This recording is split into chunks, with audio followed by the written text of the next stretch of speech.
this and then start that.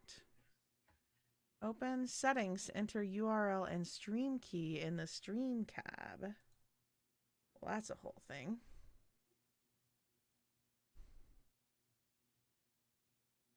Did I not already do this? I thought I did. Kitty. Kitty. Kitty. All right, Kitty, if you're just going to be a little loaf there, that's fine.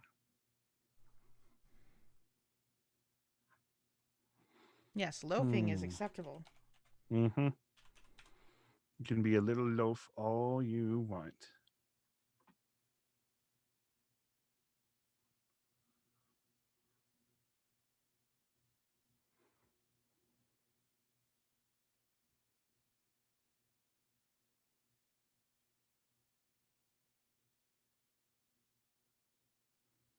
Oh, it gives me a little pop-out chat window. How nice is that? Hey. Okay, I need to hit just done. Weird. Okay. All right, I still would like to start streaming. Thank you.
Hello and welcome to the research check with Find the Path. I am Jessica Jenkins and I am joined by Ross Scoggin. Hello. And today we're talking about monsters. Everybody's favorite, or at least one of my favorite parts of the game. Oh yeah. I mean, it wouldn't exactly be it wouldn't be Find the Path without monsters. It wouldn't be Pathfinder without monsters. I mean, it's true. And I was a giant mythology nerd as a kid, so I'm just like, yes, monsters. They're so cool. I know, me too. I think I've read like every book about dragons in Yeah, elementary school. very nice. Mm-hmm. So yeah, today we are talking about why am I only coming in on the left channel? Why is this always our lives? Uh-oh. I don't have a great way to fix that quickly, so I'm gonna just power through for a second and say that we are playing. Okay. I'm all discombobulated now. We are talking about Lost Omens Monsters of Myth, and it is a very cool book. Ross, why don't you tell us a little bit about kind of the first thing that caught your eye? Absolutely. Yeah. So basically, I try to make it a point to mention it every time, but Ekaterina Burmak, the cover artist for each one of these, has been knocking them out of the park pretty much left and right. The splash cover of Fafnir on this one was super cool. The sense of scale and ferocity for what I honestly think is the coolest creature in the book, though that is a personal opinion, is just really it just really gives you the sense of immensity that just lets you know how legendary this beast is, which I think is pretty cool.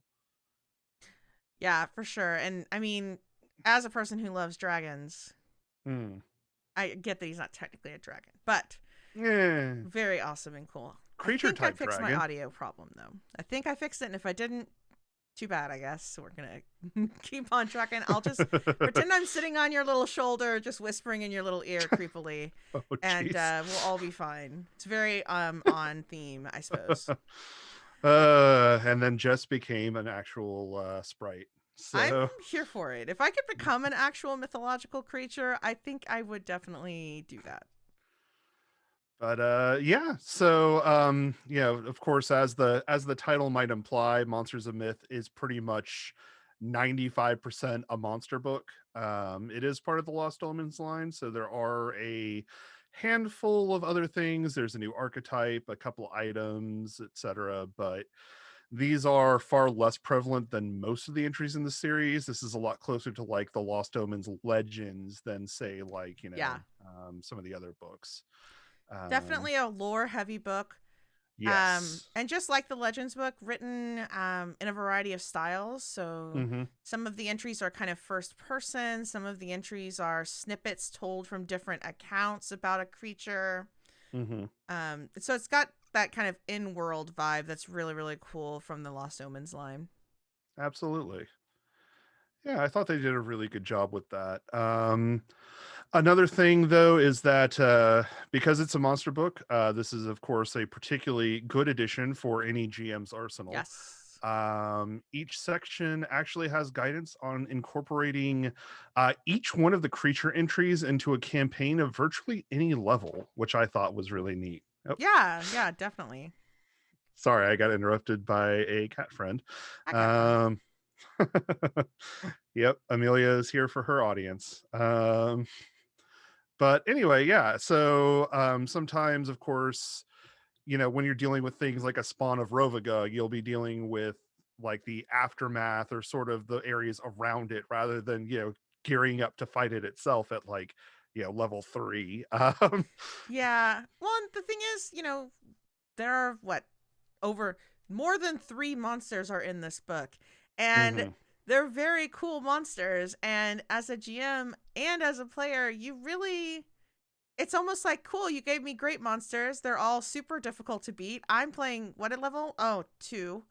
Mhm. And so it's nice to have some ways to bring those monsters into games. Because, just because it's a monster doesn't mean you have to kill it. Yeah, absolutely. And I mean, there are plenty of other, in some cases, it's like dealing with the effects of the monster or just trying to save people while the monster's around you, that sort of Yeah, thing, which I think are also really heroic and cool stories to tell. So, definitely. yeah. All right. So let's kick things off with a question from Heidi on our Discord, who asks, "What is your favorite mythological monster?" hmm I mean, in case you couldn't tell from the top, I am a huge fan of well, I'm a huge fan of any number of myths and legends. So Fafnir just holds a special place in my heart just because it is such a major legendary figure from like medieval European like kind of mythological stories and all that sort of thing. The whole, they did a very good job relating it to the real world myth while also making it uniquely Galarian. Nice. There's actually a version of Graham in Galarian too, so That's that's so pretty cool. neat. Yeah. I went the other direction, maybe. I don't know, there's similar directions. There's a dragon in it. So I really like Tall Jai, who is there's no way he doesn't remind me of No Face from Spirited Away, but they're kind of like a mercurial spirit that roams rural Huangat and Tianjia and like helps and harms in their own mysterious Mm, way. I will talk more about them later, but they're very cool. I really really appreciate. I mean, pretty much anything Miyazaki ever, and so as soon as I saw that, I was excited. hmm Absolutely. Oh, unless you're talking about your favorite, like our favorite mythological creature outside Ever. of this book, in which case I have to say Pegasus. Oh, Pegasus is cool, especially the rendition in the Mhm. Hercules animated, Oh like yeah, Disney movie. definitely fun. Oh man, I don't have a favorite ever. That's too hard of a question. I can't. Fair enough. We can Okay, come back to it later too if you think of something. excellent. But let's see here. So So we are not going to talk about every single monster in this book because honestly, that would take us just forever. There And are there are 20 entries. That's not even 20 unique monsters. There are yes, just 20 sections of this book. So, yeah. So instead, we've just handpicked like our top three to go through and talk about. Top three each.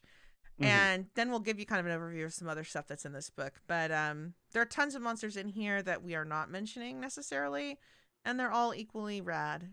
Yeah, if your favorite wasn't included, it wasn't because we didn't like it. It's just because we are pressed for time. So, again, I could Definitely. sit here and talk about it for hours, but I don't know if anybody wants to, like we have to sleep eventually. Sleep is Uh, important. I've heard that you need that to Mm. get your spells back. Um, Well, there's a but monster for that. Interesting. Well, we might be hearing about that in a little bit. But I guess I'll take it away with number one then, if that works. Yeah. So again, I mean, I'm trying not to turn this into the all Fafnir all the time stream. But I just thought that the incorporation of Fafnir into Galarian was super cool. He is known as the father of all Lenorms. In theory, all Lenorms have sprung from his lineage Cool. and is said to have been originally from the first world and came Mm. to Galarian during the Age of Creation, I which love a was, fae. I'm here for it. yeah, absolutely. And like the Age of Creation, from what I recall, is about 10,000 years ago or so It was in a long time. Galarian's timeline. Yeah. Yeah. So The this is age of like creation, one might say, is maybe when things started to be created? Question mark? Question mark? potentially, at the very least, as far as anybody knows, as far as the gods themselves know. Mm. So yeah, that puts him near that level. And really, as far as challenge rating goes or creature level goes, he is roughly equivalent to Tree Razor. So Oh. that gives you kind of a sense of scale there. Of course, he lives in the grungier forest. And legend says that anybody who slays him becomes king of all of the Lenorm kingdoms, which I thought was Oh. interesting. Um, Huh. that might be difficult though, because it is rumored that the death curse of Fafnir actually drives his soul into the body of the person who defeats him, Oh. eventually resurrecting the dragon. Wild. So maybe Fafnir becomes in charge of all the Lenorum kingdoms. Hmm. Who knows? Then you need a Um, really good exorcist. yeah, true. And then the exorcist becomes the king of all the Lenorum kingdoms. Because I mean, when you think about it, it's the priest that really defeated the dragon. Exactly. Exactly.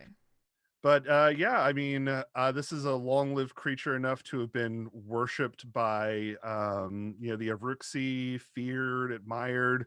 There are even rumors that he was an ally of the Rune Lord of Pride, Zendergul. But right now, he mostly stays in his cave, even not cage, Mm. sleeping, emerging to eat, mate, and then go back to sleep. At least for now. You know, Let's hope it stays that way. he's having a break. You know, he's taking a siesta. Yeah, He deserves it. just yeah, he spent a long time doing a lot. So, yeah. Yeah. He started a whole thing in like the Lenorm kingdoms, kind of, by populating them with Lenorms. Yeah, again, in theory all Lenorms come from him. So, Mm-hmm. Mm-hmm. they're not common, but there are more than one. Yeah. All right, so I'm gonna keep us in the cold region, um, because I thought, kind of flipping through here, that I'm gonna say this name and I'm gonna hope that it's correct. There is not a pronunciation guide. So, Ina Murin, Mm. um, is very cool. So this is an entry that's written in first person, kind of like almost like you're sitting around a campfire hearing a story from like Ina Murin themselves, which is really cool. They are the last, or potentially one of the last, Salmon Car, which are kind of like Yetis, like the Abominable Snowman, except they're not like ferocious. There's no ferociousness to them. But so anyway, they are one of the last of their kind, slash maybe the only one left of their kind, and they live in the crown of the world, essentially the coldest part, the part that's so cold that your magical protections, like endure elements, doesn't protect you from it. Yeah. Um, and so essentially, you kind of get this creation story almost. They're like a noble people who are friends with the elves and the humans and everybody else that's living on Galarian. Earthfall happens, and then suddenly Mm. there's this like whisper that's kind of this malicious, like malcontented whisper. The great, I think it's like four greats back grandmother of Einamurin goes out with a hunting party to find the source of that whisper, and they find this horrible monster that they can't even Mm. describe. It's almost Lovecraftian the way that that's described. Oh, jeez. Uh, it's um, it's kind of like it's one of us, but it's not one of us. There's a lot of mystery around it. And so they prayed to their deity, which the name has been lost to time, to help them kind of defeat this evil and banish it from the land. And the deity's solution was to essentially curse all of the Salmon Kar. And so their curse is that their culture essentially was destroyed. They lost their language. Mm. The only two words left of the original language are the words Salmon Kar. And they each bore a tattoo or a mark. And when there were many of them, it wasn't a big deal. But they came to find out that it essentially reduced their lifespans. And that Mm. mark was a sign of the cage that was created for this whispering darkness, which actually was the Oh. Salmon Kar themselves. So Mm. their bodies are the prison collectively of this evil they wanted to destroy. And so we have Ina Murin, who bears this curse as the last of his kind, who's like covered in these marks. Oh, Um, jeez. and essentially walks the earth hoping that his death will finally do away with the evil, but worried that it might open the cage. And Mm. so for a long, long time, they essentially stayed away from people because they didn't want to drag them into the curse.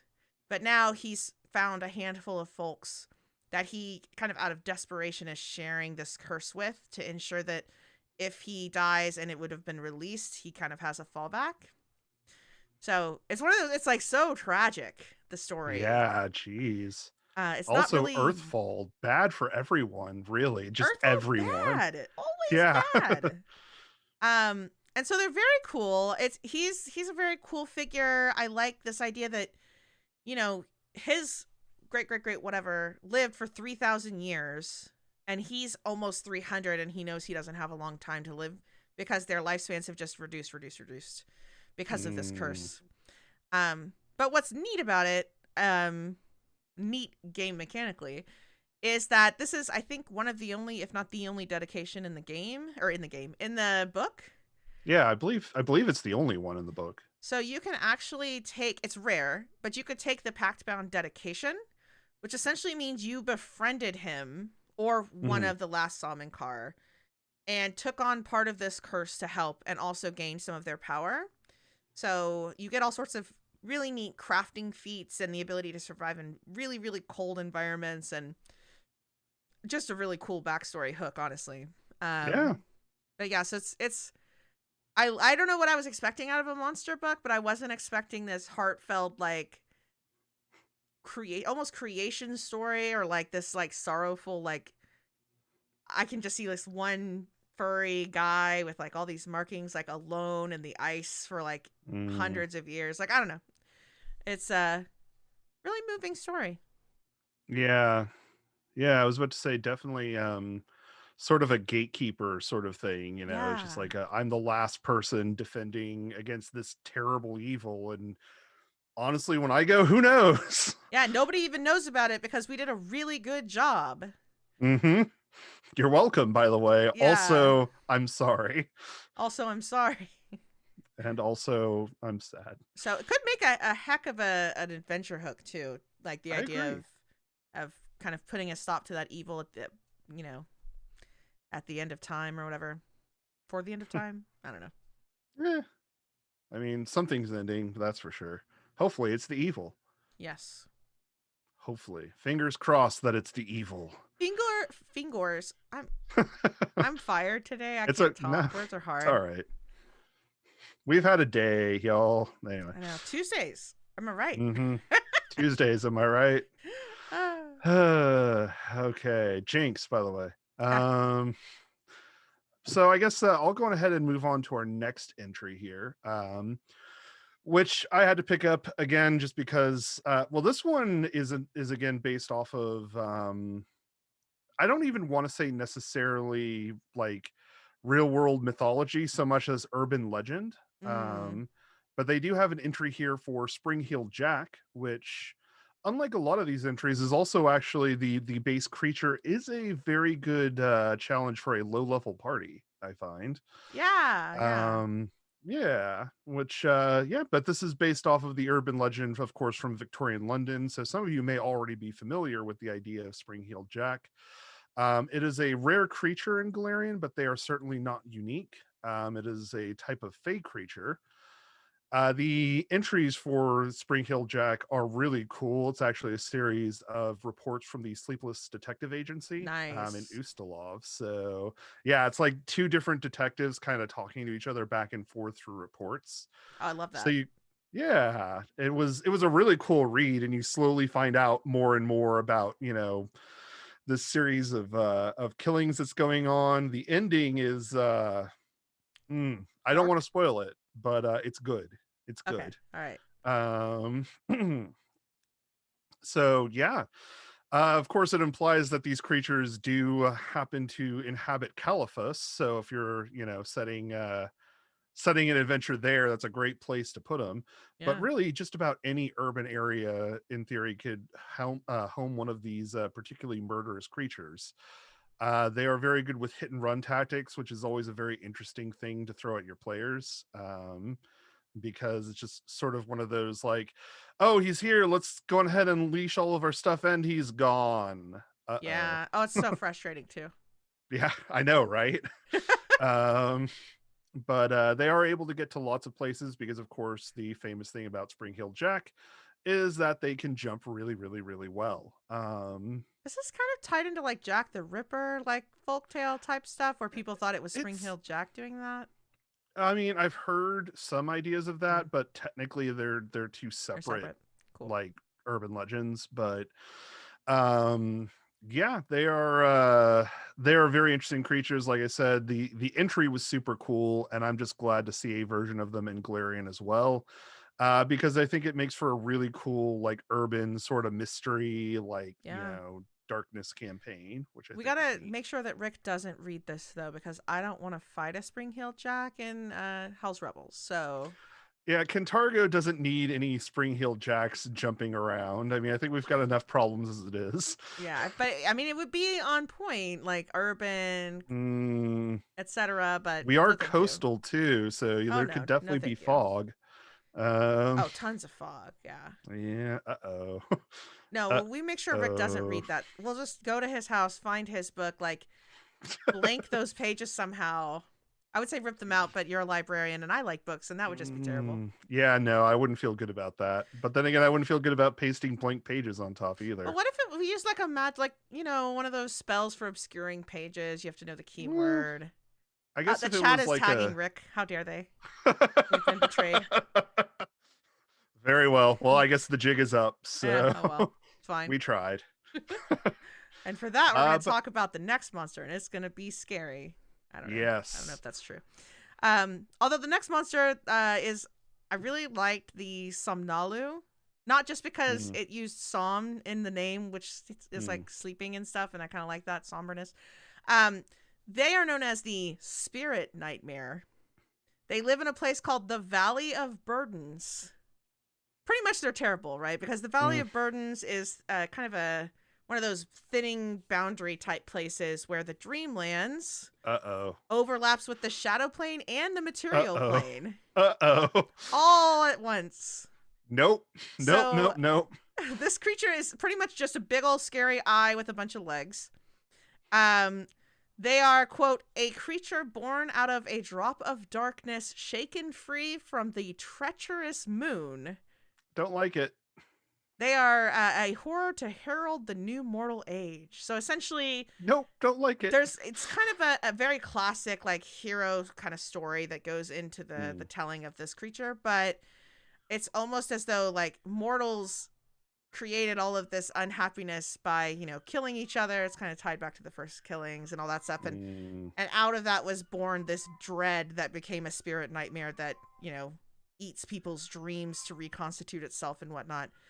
um what's really cool about it slash terrifying about it is that if you kill it, its eyeball pops out and runs around on its own, so then you have to kill the eyeball part. Like the Somnalu oculus is a second thing I don't that you like can that. fight. So the Somnalu is a 15, like a creature 15, and the Oculus is a creature 11. So it's kind of like one of those monsters that's like a nesting doll of monster, which I kind of appreciate. I can appreciate that, even though I am terrified of it. Yeah, I don't love it, but as a GM, it's nice to be like, oh, you one shotted the big monster. Well, just you wait. Yeah. I have an eyeball to throw at you, and it's Yeah. horrifying. Um, This isn't even his final form. although the secondary form is not as strong as the first one. Mm, But it is what mm. it is, I suppose. Let it power up to 100%, then we're good. Yeah, and it's, who doesn't love a monster that's mostly horrifying red eyes and like claws and legs and stuff? Red Very, eyes. very Get creepy. clear eyes. No. Sorry, I just had to do that. Perfect. Oh, and with this monster, you get the introduction of some really cool dreamlike spells. So it's got things like hypnopompic terrors that That can send nightmares visions over people and paralyze them, and all sorts of uh-oh. cool dream stuff. And of course some relics that are sacrilege because he's kind of a Mhm. monster that's essentially born out of all the evil of the world. So Oh jeez. evil Yeah, relics that's is kind of a thing. sounds bad. Sounds really, really bad. Um well, I guess we'll go out of that frying pan and into the fire Woohoo! because Fire. the final creature on my list at any rate is Kothagaz. Ooh. Kothagaz might be a familiar name to some of you, though they've not been featured on any particular adventure path or adventure or anything like that. However, they are known as a spawn of the great god of destruction, Rovagug. Awesome. So Great. Always. yeah, always good to meet another one of Rovagug's kiddos, right? Just Yeah, always that's sure. always really looking out for the world. They're just so well behaved and delightful. Yeah, yeah, delightful. Yeah. Mm. So if you're gonna sit at the kids' table with them, they were actually originally killed by the children of the first Maharaja of Vudra. Um, Cool. However, like all spawn of Rovagug, Kothagaz is not so easily defeated. Mm. Pieces of their heart remains imprisoned actually by the Rajas of Vudra.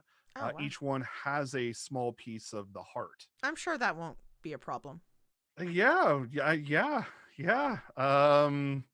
In fact, the heart slivers, as they are known, are actually corruptive forces all on their own. Great. Yeah, they actually create plagues, pestilence, and other sorts of problems. In fact, there's actually an entry where being a royal pest control agent, basically, they Oh have a man. specific name for it, but you go in base every so often. I think it's like once a month or something, and then you have to open the box that contains the heart sliver and destroy all of the various insects inside because it just sort of generates them over time.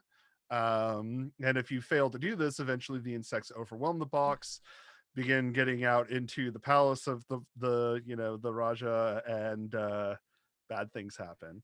Wow. Um, yeah, it's actually said that the insects are particularly aggressive, Oh, actively seeking out people to eat. So good. Um, doesn't he look kind of like a bug? yes, actually, Kothagaz is definitely heavily. Well, I believe that they describe specifically that they are unpleasant to look at for any length of time. They look like some strange combination of insect and crab and lobster, and I believe like there's even little bits of spider in there. I mean, it's just disgusting.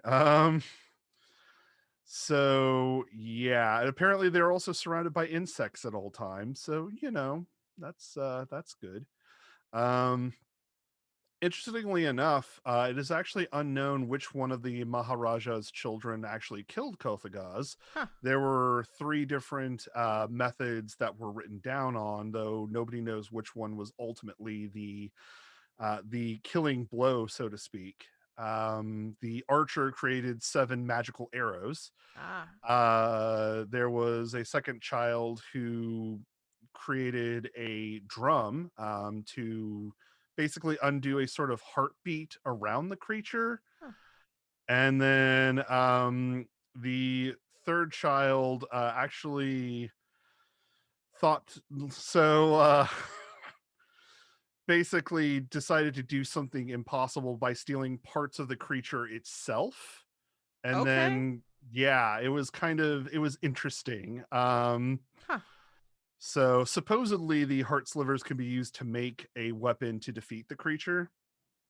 Nobody really knows how to do that, Huh. but or rather, in theory you could learn how to do that. It does give you instructions in here, but it is of course a rare thing to do. Sure. Sure. So not anybody can just be like, I'm just gonna build a thing for Kothagaz, like you do.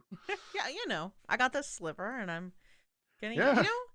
That children thing like kind of gives me. I mean, I know the pattern of threes always, but Mm. it gives me 1,001 Nights kind of vibes of like Yeah. tons of stories in there about the three sons do blah blah or the three Yeah. daughters do blah blah. It's always threes. Well, and So it's supposedly the cool. heart was split into 101 pieces too. So Oh, yeah. 101. Gosh, So I that's so mean, many. Are they in there? I know, right? They know where they are? So far, each one of the Rajas supposedly is responsible for their own piece. So Wild. so far, none of them have reported any of them missing. I'm sure. I'm sure none of them are missing. So I'm sure it's fine. Don't worry about it. Uh Oh man, that's a struggle. Yeah, Spawn of Rovagug. They're fun. Tell your friends. Sure. You know, if Paizo is good at one thing, it's very good at adding little tiny story hooks that you could use 1,000 different ways. So Hmm. there you go, heart slivers. Those could be an important thing in an adventure that somebody writes. Absolutely. It's like maybe somebody's trying to gather them all together to revive Kothagaz, or maybe Mm, Kothagaz gets revived anyway, and you have to find the heart slivers to defeat them. that would Who be cool. knows? That'd be horrible, but that would be cool. Yeah. Oh Find man, 101 heart slivers. Go. it's like Inuyasha. Did you watch Inuyasha? Yeah, I've watched some Inuyasha. Find I all know the what you're talking shards of the about. pearl or whatever. Yeah. Yeah, exactly. It's Oh, that easy. It's fine. It'll only take like 500 oh episodes. yeah, and more if we can continue to just drag it out. We need to have Oh a filler man. episode where you take a test. Anyway, Or go to a date. Although I'm here for spa episodes and like beach mm, episodes. Those are like the best always. I could see that. All right. I guess speaking of anime, haha, that's my segue. Um, my last one, of course, is Tall J or Tall Jai, Tall Jai probably. Mm, Who, like I said before, reminds me a lot of No Face from Spirited Away. Obviously not exactly because No Face and Spirited Away is like sad and lonely and blah blah blah, and that's not mm, really the vibe here. But so this is essentially a spirit that comes out of Huangat, which is a land. It's part of Tianjia, and it all of the artwork looks like kind of Korean hahotal masks. They're like almost mm. Greek, like the way that Greeks did one emotion per mask. They do the same thing. When you think about Korean masks, that's probably the thing. Very exaggerated features. And so this is a creature that's essentially known for masks. So the idea is that when the first sighting of Taljai was around, they pulled, they had a blank face. And then throughout time, they've gathered more and more masks. And the masks are everything from like an old woman to a nobleman, which is a little bit of like that Buddha myth of taking on different aspects, kind of Mm. Aradenly as well. Mm, Um, yeah. and it's said that like if you do a kindness or if you prove your worth in some way, you might earn a mask. So they're rare items, but you can get an actual Taljai mask. They're like 18th level items. They do ridiculous things. There's like 7 of them detailed here, but you could make one that does tons of stuff. Huh. Um they're very cool, but the thing that I thought was the most cool is we have this creature that moves around kind of like in a weird rhythmic dance that's kind of like mystifying. I don't know if it's pretty, but it's like mystifying. And it's essentially just as likely to destroy your city as it is to save it. Uh, Huh. and these are creatures that are drawn to strong emotion, as all of their masks are emotions. And so Uh, when their emotions get out of whack, like they're too angry or they're too sad or they're too whatever, they destroy. mhm. And that reminds me of No Face, right? Because when he gets too Oh yeah. upset, he eats everyone. Um, so they are drawn to these strong emotions, but they avoid cities. They tend to stay in the rural areas, kind of the Hmm. countryside, which is interesting because even though the Taljai might, I don't know, destroy like trample all over your crops or destroy a barn or eat somebody or whatever, no one ever goes hungry when they are in town. Even if they destroy all your crops, Hmm. everyone still magically has enough food. Interesting. And it actually turns out to be this really weird boon, right? Because the nobles, when they want their taxes or their crops from the villages outside of town, and if they're too mean about it, the Taljai will essentially seek vengeance. And those that come out to try to collect or do bad things end up disappearing. Hmm. So it's kind of Interesting. like a beneficial, tempestuous kind of presence. I mean, some people worship them as a god. They live up in the mountains. And it's kind of one of those like, when somebody does something great, there's like a saying of like, oh man, you've really earned a mask today if they were Hmm. doing something helpful. or like kids are like, oh, tall guy's gonna make a mask of you if they, cry too much or whatever. So Oh no, not my face. it's got all the very fun kind of nods of a chaotic but maybe good force, maybe bad force. And so of course, they're chaotic neutrals. They're technically a fae. Mm. But they're very much a tall black figure with like a cloak that's white and like a mask. They can switch between their masks. They all do different things. Come to think of it, there were a lot of fae in this book, actually. There were I a wasn't lot of expecting fae. quite so many, but Well, hey. myths tend to be fae, right? Like when I think about a lot of famous myths, a lot of them are like fairy tales. Yeah, that's fair. I could see that. So it's pretty cool. Yeah.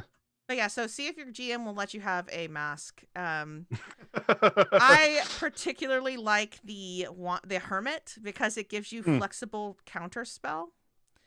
And essentially a creature that casts a spell of the same or lower levels as one of the spell slots you have, or if it's the tall guy wearing it, they're unexpended spell slots. They can essentially like counteract the spell with a modifier of plus 27. So it's like ridiculous. It's essentially a like no. Oh. Yeah. Well, that's pretty good, especially at like a lower level. You're just like, no spell for you. Well, Sorry. this is a creature 18. Like this is. I mean, yeah, true. That is true. But there are cool ways for you to interact with them because they're not always evil, and you don't have to like quote stop them or anything. In fact, there's stories of them being like fought and quote unquote destroyed, but they just come back. Like so, you can't really kill them. So anyway, yeah, they're neat. They're very cool. There's a lot of like a big variety of monsters in this book from all over, like inspiration from various cultures and stories and fairy tales. So wait, did I just read this right? A jelly sense of 120 feet? Yeah, it has a jelly sense. It's very weird. It's also got jelly gluttony. If it likes buckwheat jelly, so it's really into buckwheat jelly. It's one of the offerings people leave out for it. That's amazing. So it knows where buckwheat jelly is, and it's the only food that they love more than flesh. So that's a thing. Interesting. So essentially, it's you can set out some jelly, and it's fascinated by the food and whoever's possessing it, if you have it in your bag or something, and flat-footed to anyone else until it eats the jelly. And that could be hilarious to just like set up your adventures with like a little tent or something nearby. Somebody selling buckwheat jelly, one of them buys some, and then suddenly just you've got Tuljay just following you around. You're like, wait, who's this? What's this? What's going on? It's like, I want jelly. Yeah. It's really excellent. Yeah. But he doesn't talk, just like they understand languages, but they don't talk, just like No Face. I'm telling you, it's No Face meets like D&D rules, meets like, Pathfinder 2e rules, not D&D rules, meets like silliness, because of course jelly is just the funniest thing. Jelly. Buckwheat jelly specifically. It's a very specific type of jelly. Yes. Up to 120 feet. Yeah, that's a long range. And it's a precise sense. It's not like it's like right there. I know exactly. There's no hiding it from me. Give it. Of course, I can't tell you to give it, so that's a whole thing. Hold out. They could hold out their hand and just be like, just. All right. Well, so those were our top 6, top 3 each. So yeah, not in any specific order, but just our favorite 3, basically. And there's tons of great stuff, and you'll notice we did not talk about kaiju, but we've got a whole bunch of questions about kaiju, so we'll get there. Oh yeah, we're totally going to talk about them some too.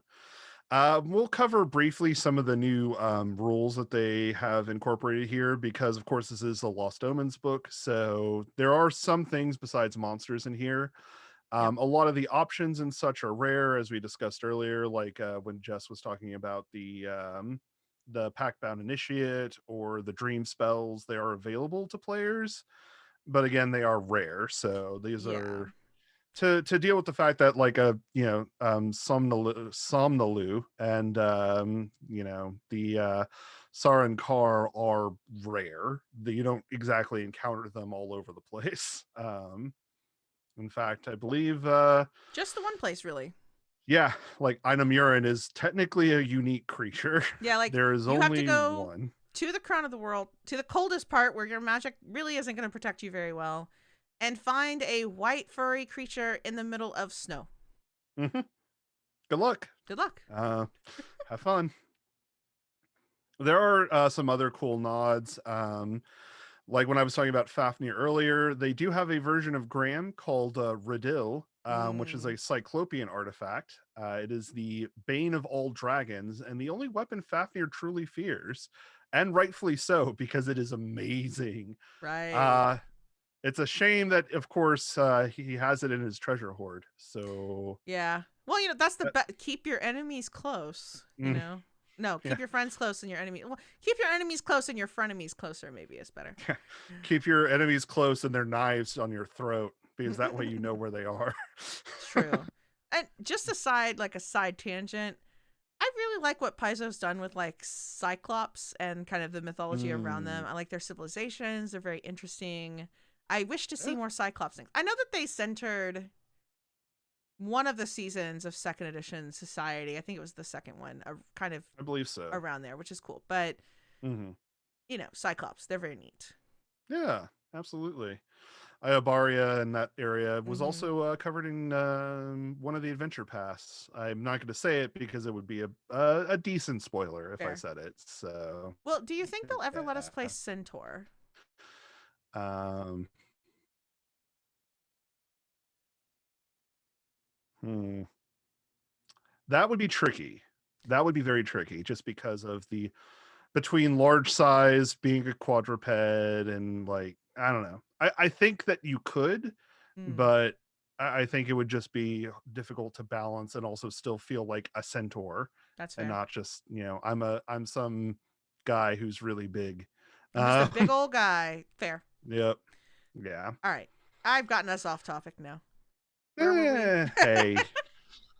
We were so yeah, Riddell is really cool. Of course, anybody who's listened to my share lore on legendary blades of Galarian might note that this one is actually absent. I didn't include it because I didn't know about it at the time. Hey, But hey, I like me some legendary swords. So true. for those fans of Greek mythology, there are also Grasantean pelt items, which are basically it's the Hmm. golden fleece. Yeah, Taldor is host um to a host of lions called Grasantean lions, and their pelts form armor that are resistant to slashing, cutting, and or slashing, piercing, and flame. I love it. um yeah, which is pretty sweet. uh and then we speaking of kaiju, did you want to talk a bit about kind of some of the cool kaiju stuff? There are so many cool kaiju things. Mm-hmm. So first of all, kaiju is a section, not a specific creature. There are several different type of kaiju in here. I believe it's like 8 or 9. I didn't count them.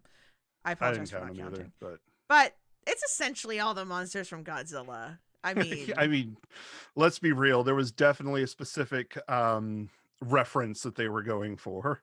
yes, and I'm here for it because I think outside of Jurassic Park, my favorite movies as a kid were the old Godzilla movies. Oh yeah, so I went and cool. saw Godzilla 2000 on my birthday in whatever grade that Nice. was. I was not disappointed. That's how much I like Godzilla.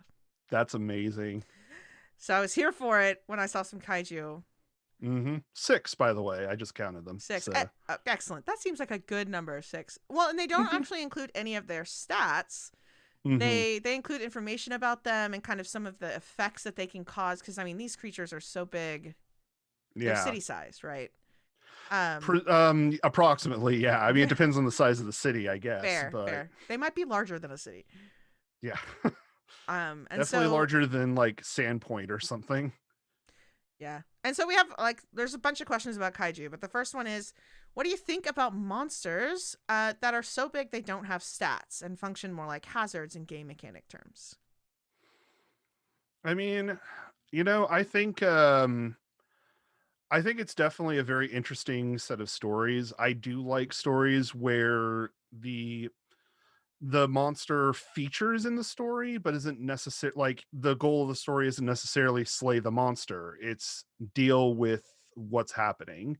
Yeah. And kaiju are very good at exemplifying that. I mean, it's like having a natural disaster story or Yeah, something, you know. exactly. I was gonna say it's kaiju are, yeah, they're big creatures, but they're much closer to just being features of the natural world around you that just Hmm. happen to move and, bite you sometimes and step on you than Yeah. uh than anything else. Because let's be real, nobody's gonna go toe to toe with dragons would have a problem going toe to toe with a creature this size.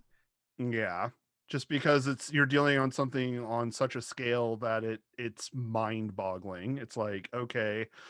I mean, which Paizo had this is actually a thing that I think they published back in like Dragon magazine or something like that. Mm. That Rick actually pulled out against us years ago. It was a Mm. long time ago.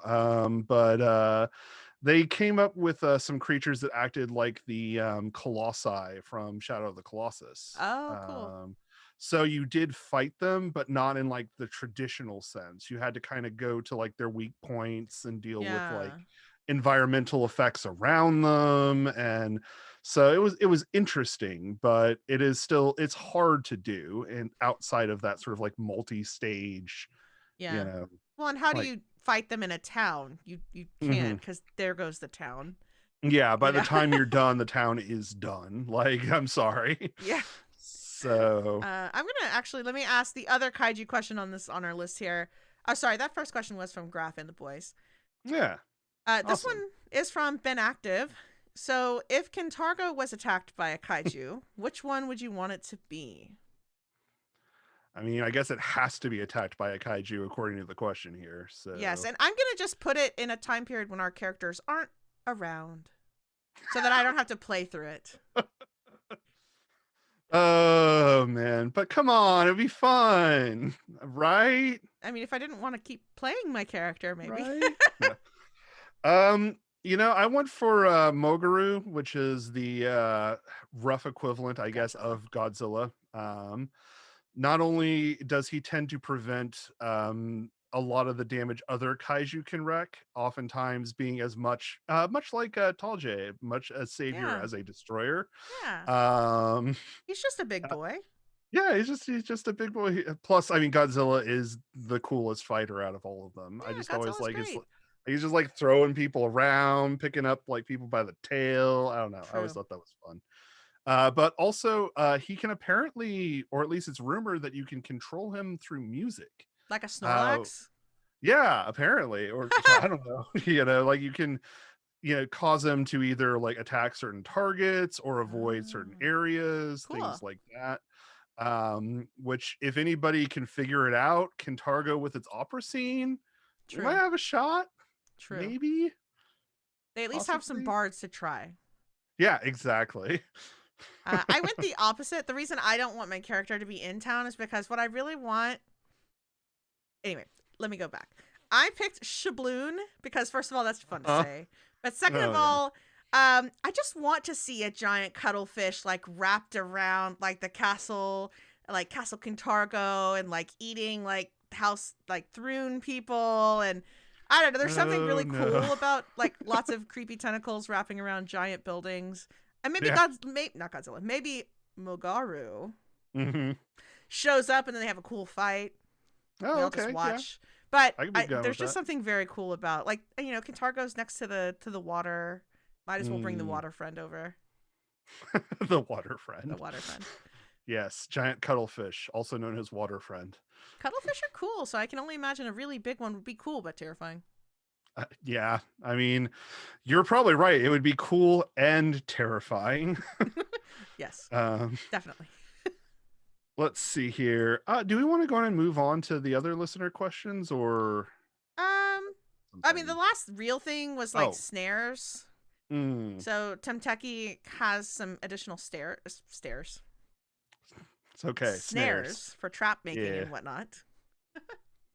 Yeah. Oh, that's right. Yeah. Temteki is primarily a clever hunter who creates various snares, but a number of rangers and other hunters have duplicated, or Yeah. rather developed their own takes on these traps, which means that you can also use some of the same traps.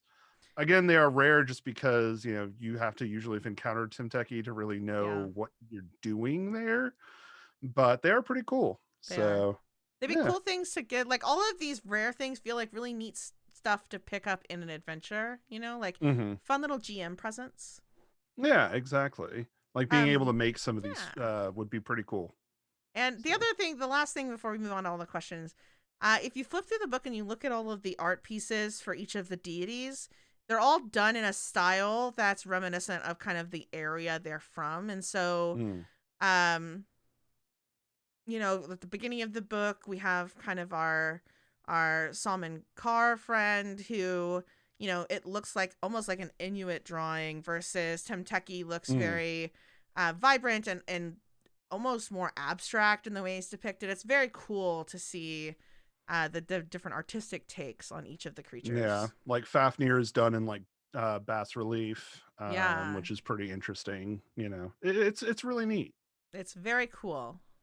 All right, now we can get to our listener questions. The rest of them, though, these are what we're calling the general listener questions. And of course, if Mhm. you have questions that have not been asked, feel free to toss them into the chat on our stream here, and we'll do our best to answer them. Absolutely. We aren't the full team, but if you have questions about anything else too, feel free to ask. We may be able to talk about it depending on what it is. Yeah. So, And yeah. if not, we can always do that thing that everyone loves. So it's like, I don't know, but I'll get back to you. It's the worst answer. Anyway. Absolutely. Let's see. Our first question is actually referencing a monster we have not spoken of yet. But Lewis from our Discord asks, do you think the Mosquito Witch is real or not? And my Ah, answer is yes. I've seen her in Galarian, also in real life. No, I'm not in real life. I think Or did definitely real I? in real life. Yeah. I'm not sure about Galarian, but in real life, the Mosquito Witch is definitely real, and she definitely lives in the height of summer in Texas. I could believe that actually, now that you mention it. Um, However, interestingly enough, the entry for the Mosquito Witch does not confirm or deny her Ugh. existence. Like it's really interesting because there's all of these legends and all of these stories, and they even stat out a creature that they say may or may not resemble the actual Mosquito Witch. I love Uh, it. It's so like cheeky, like that's mhm, just such a cheeky move. absolutely. So I was just like, oh my god, this is amazing. But pretty shady, Paizo. Pretty shady. Mm-hmm. We need confirmation. We need to True. get, I don't know, some sort of like cryptid research team or something out Oh there. man. There Yeah. is a society scenario for that. There is a There scenario that is. features, quote unquote, features the Mosquito Witch. The mystery is never solved, of course, because it's cryptid, but Well, very cool. or is it? Or is it? Bum, bum, Dun dun bum. dun. Um Oh man. I love folk tales, especially like creepy urban like Mothman. Mm. I was sad Mothman wasn't in here. Yeah. Although I think there's like a version of there might be a version of Mothman in one of the other best areas already, That's but I think so. I think I've seen a Mothman stat block. I would have loved to have heard whatever the Galarian official take. Maybe it's just not high enough level, or maybe he's just not mm, mythy enough. I don't know. I say just he, not it's mythy enough. Mothman, so really I should say they because who knows. All Yeah. right. Yeah, best well no, the Mothman from first edition was in best area too. I don't know about Okay. second Okay. Well, it's edition, in first edition, which but means it may. yeah, And he should hang yeah, out with the maybe so. Mosquito Witch. I don't know. They're both insects, They kind just of, not have really. They cards. get along. They play cards on the weekend with like Baba Yeah, Yaga yeah. and you know, what's his face's kid. Uh oh Rovagug's no. kid, whose name I Um, forgot and almost said Rasmir's kid and went, wait, what? No, that's wrong. you mean Kothagaz? Yeah, it's called Hmm. all bugs plus Baba Yaga because I love her. Okay. Well, yeah. um Eagle King 64. I said it right that time. I always say his name Haha. wrong, and he is a Discord moderator, and I feel bad about it. Mm. Asks, which creature are you most interested to see used in an encounter or as a story hook? Hmm. Well, I had to go with Krampus because I think that would be a hilarious story. Mm, There's also just so many cool things you could do with Krampus, especially in say like Irison or something like that. true. Um, it would also, honestly, I think it would be interesting to deal with in Ustalov just because they'd probably not be used to something of that scale. It's like we've got vampires and zombies. What is with this Krampus guy just showing up? What is this? Birch bark? What's going on? So, eh. Man, I mean, I think I've mentioned 2 or 3 different story hooks I thought would be really great, so I'm just going to pick a different one I Mm. haven't talked about yet. Um, Tahialai, Thief of Ships, is very cool. They are Hmm. essentially gargantuan, and they kind of make me think of in Starfinder. There are monsters that are treated as starships, and you can do starship combat with them. Mm. And it almost feels like that's what this creature is for. They're big enough to fight ships, so you could do ship combat, which would be really Hmm. cool. And they That could essentially look be. like a giant crab with like ship parts on them because They they're known steal as the ships. thief of ships. Yeah. But the creepiest part of that monster, of course, being that they are amphibious, which means Mm. they can somehow go on land. And I don't want that. But it would be cool if you a pirate campaign that turned out to be less about pirates and more about like getting your lost ship or finding a Mm. treasure that was on a ship that was taken by Oh, Tahialahi. Or that could be I'm cool. adding syllables. I am so sorry. Tahialahi. No, I didn't actually. It was fine. Um. Anyway, that would be really cool. And there's just not enough ship stuff. Yeah. More I boats, mean, please. certainly Find the Path doesn't know anything about ships. No. Nobody's shipped at all. Yeah. Ha ha. Certainly, Uh... certainly no connection to either of the meanings of that word. Sorry, I just had to get that lame joke in there. That's what we're here for. Woo, lame jokes. Let's see here. And then Dizzy Dwarf on our Discord asks, if players buy this book, will they run into spoilers? I mean, as I read through it, no. There's potentially some minor spoilers for a couple of notable Pathfinder Society scenarios, but none of these beasts were featured in an AP, or at least not in the story. There is an Yeah. entry on the Sandpoint Devil, which is a creature that goes way back to like the very first, I think the very first bestiary that was included in a Oh yeah. Pathfinder book. Uh, but yeah, no, I don't think there's any like actual spoilers for any current APs out there.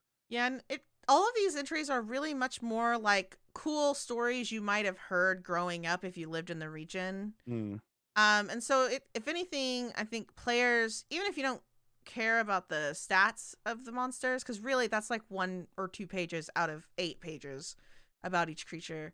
There's lots of lore that you could use to essentially be, you could say things like, that thing swings like Magaru, who I just want to call Godzilla. And it kind of lets you have some fun, like role play with myths and whatnot in your game. It's kind of fun. Yeah, absolutely. All right, next question. Yeah.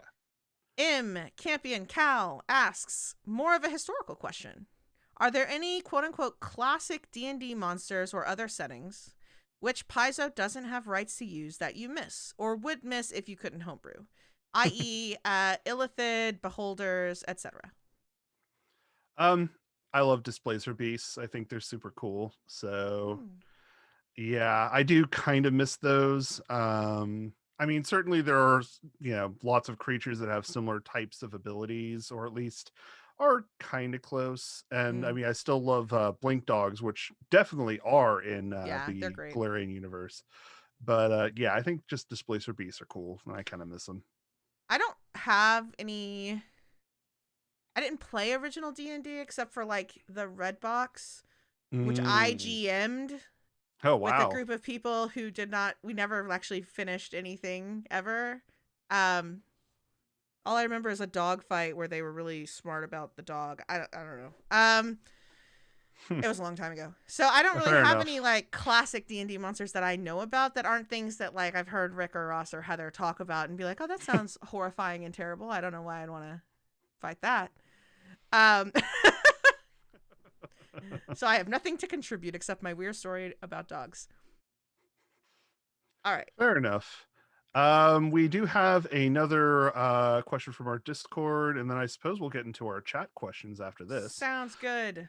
But B from our Discord asks, if you had to have two of the beasties in this book full on Ken Watanabe, let them fight to the death for your entertainment, who would it be? Oh. I love that gif, by the way. I mean, I love that scene, by the way, but let them fight. So I would go for Fafnir versus Kothagaz, just because I mean dragon versus like giant spawn of Rovagug sounds like a lot of fun. I just want to see how that turns out. Okay, I'm gonna go with just a very weird pairing, mostly because it's just very weird. Um, I would pair the Deserts Howl, which Okay. is like a Thuvian creature, kind of a malevolent, ageless creature that almost looks like a horned beastie with claws and whatnot. Let me see if I can get a very quick what his major deal is over here for y'all.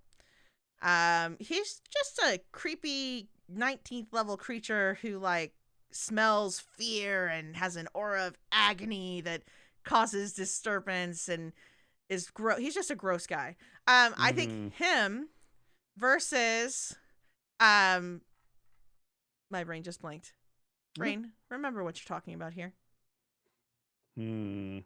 There are so many cool ones to I know there's choose. so many cool ones, but I knew which one I wanted, and then my brain went, do you? Yes. Hmm. Him versus some Nalu feels really funny to me. Because it's like Ah, this yes. horrifying, the Deserts Howl versus a guy that does sleepy nightmare stuff. And I don't think anybody would want to watch the fight. Because all the fight would take place inside like the nightmares or the dreams or And it would something. be really bizarre, but there's something just really funny. Or like the Mosquito Witch versus anyone because the Mosquito Witch may not even exist. Like there's something really funny about it. They do have like an artist's representation of the Mosquito Witch, which is interesting. And it's And like, that creature maybe. does terrify me. It's very, very Oh creepy. my god. Yeah, So, that's yeah. fair. Yeah. Ugh. All right, now that we're done shuddering for the moment, Yeah. let's Seriously. see what other questions will ask us. Well, will make us shudder. All right, Hmm. now we're in our chat. So remember, questions in here. We're happy to answer them, no matter how silly. Yeah. Baron Altorin asks, slightly different take. If you yourself were going to write a scenario using a monster from this book, which of these would be the end boss? Oh, that's interesting. Hmm. That is a really interesting question. Yeah, because I'm like, okay, well, there's some of these I wouldn't want you to fight, so they're off the list. Well, and some of them, like, I think make really cool encounters, but maybe not necessarily like as an end Yeah, boss. unless it's a short campaign. True. Um, I mean, I don't know. I think that there are just so many story hooks around Kothagaz that I'd be very tempted to write like a cool story about that, especially if you have to try to figure out, a method for permanently destroying the beast. Like that'd be pretty cool. Mm. Okay. I'm gonna go with man, Kothagaz is pretty horrifying. Mm-hmm. I'm not gonna go with Krampus because I feel like there's 15 adventures written about the Krampus already. But there's always room for more. Yeah. Okay, Krampus. so this would be kind of a short campaign, but I really like the idea. Like the setup is you are a cryptid, like your party is a group of cryptid hunters. You're trying to document them or something for a book. And so I Okay. really like the idea. I almost want it to be like a Scooby Doo style. Like it's the Mosquito Witch and like the Sandpoint Devil, like all the ones that have that Oh, vibe. So I'm gonna okay. cheat, right? I'm gonna cheat and say there's a couple because you maybe the earlier one is like the Sandpoint Devil, and then there's the Mosquito Witch, and like you could build kind of some arcs around however many you wanted to do, really, for these, True. and maybe you throw Mothman in there because he's fun, even though he's not in this book. Yeah. But Eh, like this whole like cryptid hunter kind of, you're all like conspiracy theorists. Bigfoot is out there, like people. It feels really fun as hmm. a campaign, and I you mean, could that do could that be with a a lot of pretty, these. yeah. It's it's kind of I don't know, it just gives like a bit of a Monster Hunter like Yeah. vibe. But in this case, you're not even 100% sure the monsters are real, Yeah, and nobody you know? believes you. You have to like people have seen the Sandpoint Devil, but they still have that myth around them. Like people aren't 100% Mm, sure. That's the kind yeah. of vibe you need because you need the townsfolk to be like, "Okay, buddy, Yeah, sure, whatever. Yeah. I'll sell you this for twice as much as normal people would because you seem gullible." Because frankly, I don't want to give you credit because you'll probably get yourself killed soon. So anyway, I like that. That uh, sounds fun to me. yep. No, that sounds like a cool campaign. Oh, here we go. Uh, Oh, you're gonna hmm. you go.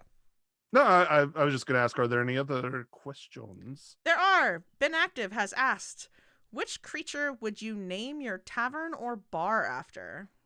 I mean, oh, geez. Deserts Howl. Okay, yeah, that's actually a really cool one. Yeah, Just the like, name is so nice. I'm just going to call it the Deserts Howl. Like, that actually sounds awesome. We have a great I, bard that comes out and does some like throat chanting on the weekend, and it's rad. some throat chanting. I I don't don't even know. know what. I don't know what that is either. Uh, I think it's half of something that's real. I Throat fair singing is enough. real or something. I'm not sure. eh, you know, It is it's now. all good. How about you? Um, mm, mm, that is a good question. Like maybe, I don't know, like maybe like the Grasantean Pelt or something after Oh, Grograsant, just because like having that tie-in with a creature that's important to Taldor would it's be got to be in pretty Taldor. interesting. Yeah, yeah, you got to be in Taldor, or at the very least a Taldane that's sort of very proud of their heritage. Oh man, it's like that one guy that's really into stuff from like in a completely different country because they're from there, and they just Hmm. they will not adopt any like of the place that they're from. So like this guy is Entian, and he's like got a Taldor bar and he serves like Hmm. Taldor food. Yep, and it's all like Taldane ales that he has like imported, at ruinous expense to himself. Yeah, Yeah, it's really silly. He's a silly man. yeah. I love it. For king, for prince and country. Like what? We have an emperor here. What is your deal? Um, No, whatever. Grand Prince Stavian the Third. Like, didn't he die? No, I don't know. I don't Well, know. technically yes by that point, but still, Grand Prince Stavian the Third. Oh my gosh. Yeah, that sounds pretty great. All right, I'm looking, seeing if we have any other questions. It does not appear that we do. Okay. All right. Well, fair enough. I mean, of course, I guess the final verdict on this book, then, I mean, I think that it is a really cool supplement for, especially for GMs, but honestly, just has a lot of really cool world building bits in it that I think are very neat. I got a couple of character ideas from reading it too, which is pretty cool. Yes. So, I think it's just fun to like, even if it didn't have any Pathfinder stuff in it. It's like mm, reading a mythology book. So it's got a yeah, lot of really cool stories in it if you just want to read something neat. absolutely. Yeah. I mean, if you're an old timey mythology nerd, I consider myself old timey now, I guess. But I thought you were talking if about the you're, mythology. yeah, I guess if you're really into like ancient myths, then this is going to be a cool book for you, even if you've never run a single game of Pathfinder. But Yeah. yeah, It's very cool. So I guess with that we will we'll sign off and good luck out there in your cryptid monster battles.